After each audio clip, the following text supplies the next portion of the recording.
बुद्ध का चचेरा भाई देवदत्त सदा ही बुद्ध को नीचा दिखाने की चेष्टा में लगा रहता था, मगर उसे हमेशा मुंह की ही खानी पड़ती थी।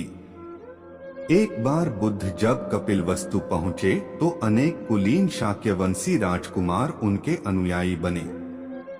देवदत्त भी उनमें से एक था।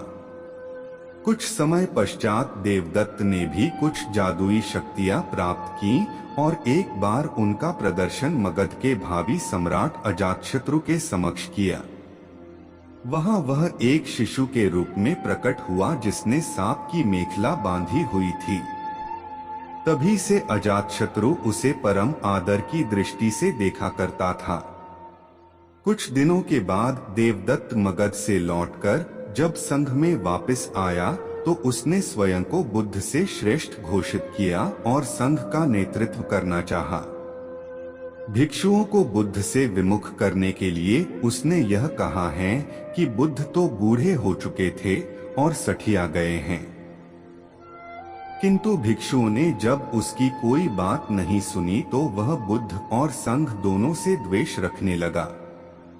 खिन्न होकर वह फिर वापस मगध पहुंचा और अजातशत्रु को महाराज बिंबिसार का वध करने के लिए प्रेरित किया, क्योंकि बिंबिसार बुद्ध और बौद्धों को प्रचुर प्रश्रय प्रदान करते थे।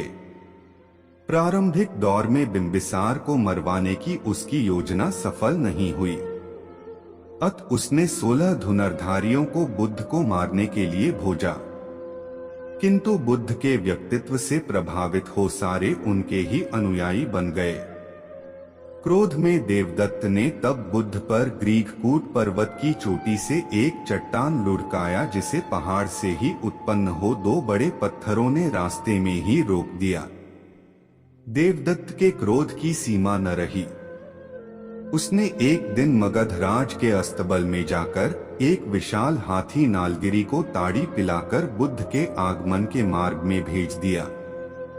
नालगिरी के आगमन से सड़कों पर खलबली मच गई और लोग जहां तहां भाग खड़े हुए। तभी बुद्ध भी वहां से गुजरे। ठीक उसी समय एक घबराई महिला अपने बच्चे को हाथी के सामने ही छोड़ भाग खड़ी हुई। जैसे ही नालगिरी ने बच्चे को कुचलने के लिए अपने पैर बढ़ाए, बुद्ध उसके ठीक सामने जा खड़े हुए। उन्होंने हाथी के सिर को थपथपाया। बुद्ध के स्पर्श से नालगिरी उनके सामने घुटने टेक कर बैठ गया। नालगिरी हाथी की इस घटना से देवदत्त मगध में बहुत अप्रिय हुआ और उसे तत्काल ही नगर छोड़कर भागना पड़ा।